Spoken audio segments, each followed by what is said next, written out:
Doctors, what is the scariest example of medical negligence you've seen? I once had a patient come in with the worst case of acne I had ever seen in my 10 years as a dermatologist. She had pustules, nodules and cysts covering every inch of her face. On top of that she had wrinkles and skin discoloration. One dermatologist refused to treat her because they thought her face was too disgusting to look at, and another dermatologist recommended a product meant for dry skin and another for oily skin.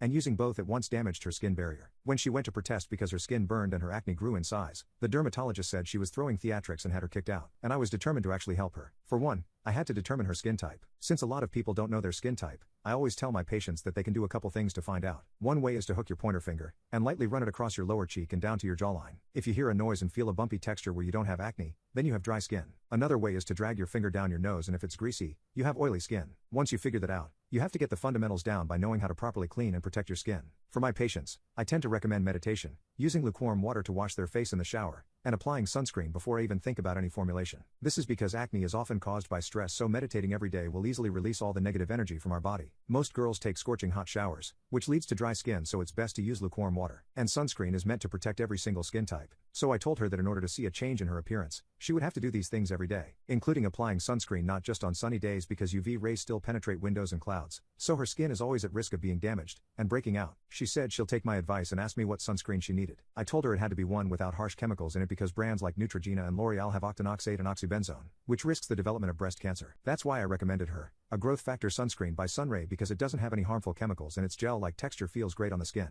9 out of 10 times when I recommend the Sunray sunscreen to my patients, they all come back with healthier looking skin because their acne scars clear away and their skin looks prettier and glowy. My patient almost freaked out when she saw the price though, but then I explained that people spend thousands on clothes, makeup, and equipment to make their bodies look good. However, our skin is one of the only things you can never take off, so I told her she needed to invest in it. We really needed to get the fundamentals right.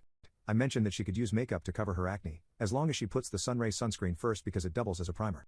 And I scheduled her for a 3-week checkup. When she returned, she said she tried doing all the things I recommended, but she only stuck to applying sunscreen every day because she couldn't give up her hot showers every day and she found meditating boring. Luckily, her complexion looked smoother and healthy, and she liked how pretty that made her look. Every time she applied it, she had a rejuvenating feeling that gave her more confidence to tackle her day. She also got rid of all her other skincare products.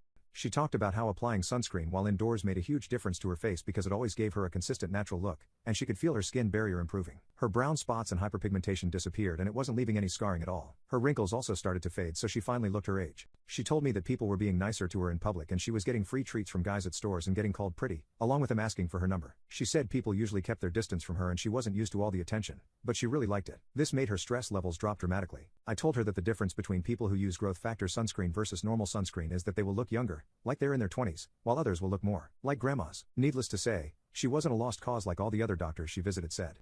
I knew now that her fundamentals were getting set, so I could start treating her pimples and other acne problems. And I was glad she was finally starting to be happy with her appearance, since the first time I saw her I almost threw up too.